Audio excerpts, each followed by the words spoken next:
Hello everyone and welcome to the video. Today I'm going to be going over ways that you can do more damage in Genshin.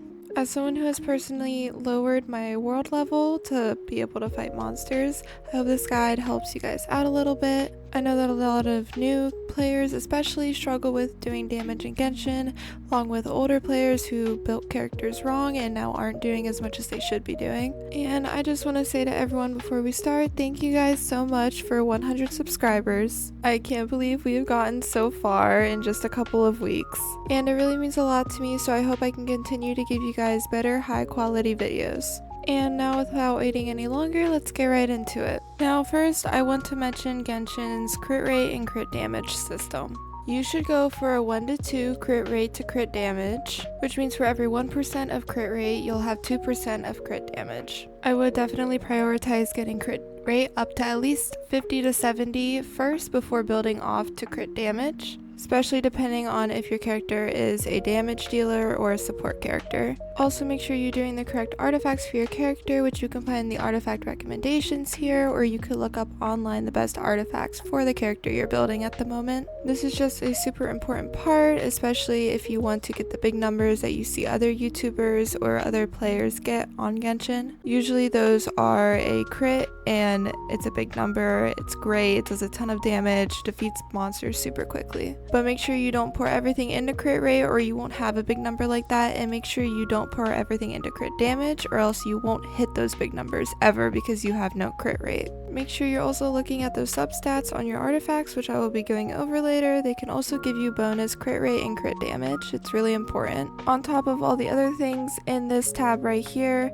Elemental Mastery is only good for reaction-based teams. Healing bonus is only good for healers, and so on. Make sure you don't waste these on characters that do not need them. Next, I want to go more in depth into artifacts. It's really important that you choose the correct set, which you can also find in the recommendation section. I would always go for the 4-piece of their actual set that's built for them instead of doing 2 pieces of other sets.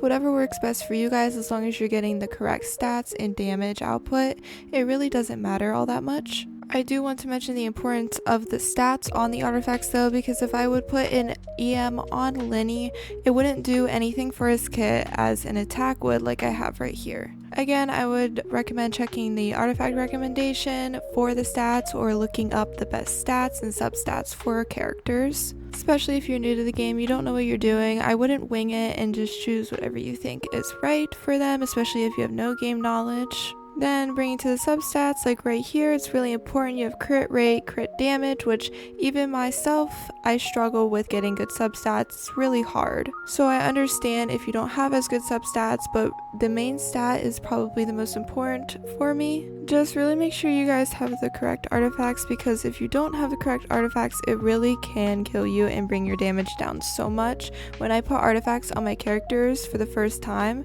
I was so amazed by how much damage I did. Next, I want to go into talents, which if you guys know me and have watched my other videos, talents are one of my favorite things in Genshin and probably one of the best things I think you can do for a character. You can even look at the talent upgrade preference to see which talents you should upgrade first. And then while upgrading them, as you can see here, literally everything in the kit goes up. Even here on Bennett, as you can see, everything gets upgraded. And it's the exact same for every character. It increases your attack and just all your abilities so much. The main reason why I love it is because it doesn't just focus on attack or crit rate or crit damage, it actually increases your abilities. And I believe that in occasions it can actually do more than artifacts. Next, I want to talk about teams and team synergizes. Synergizes and elemental reactions are actually one of the biggest parts in Genshin's mechanics. I'm gonna show you guys different examples of using a team with supports and then using a team without supports, and show you the damage difference and how easier it is to kill bosses with supports. So here I created a team with all of my damage dealers that don't go together at all. I didn't build any of them to really be supports, besides maybe Mizuki. Other than that, I'm using this to show you guys not to do what I'm doing right now. A lot of new players like to put a ton of damage dealers together and just create a team like that.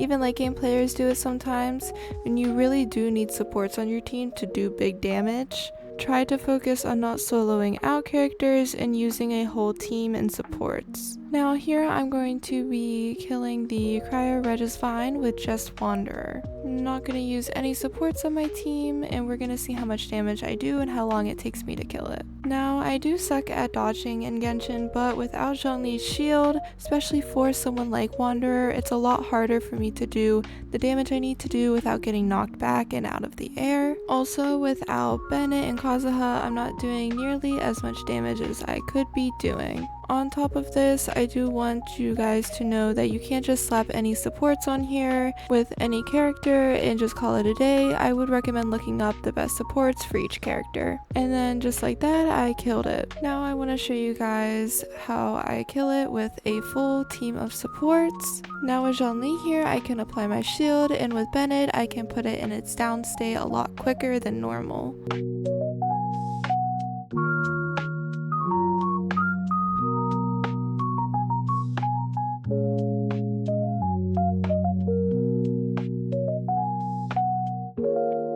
And now that I have it in its down state, I'm going to apply all of my abilities, and you guys will see how much more damage my Wanderer does. As you can see, I'm applying more elemental reactions, and I'm doing way more bigger numbers. See how quickly I beat it this time compared to the last time with just Wanderer on my team. Finally, I want to mention your weapon choices for your characters. Like for Kazuha, I have the Favonius sword with energy recharge like a lot of other supports need, and if you see here, putting on these other ones with attack percentages or physical damage boosts will not do anything for Kazuha. A lot of new players, even older players, just slap on a random weapon onto a lot of characters and never look at it again, never consider the upgrades you get from certain swords, bows, spears. It even gives you a little bonus ability, especially if you have refinement ranks. It can really upgrade the amount you are giving out for each character. Again, I would recommend looking up the best weapons for the character you're looking for.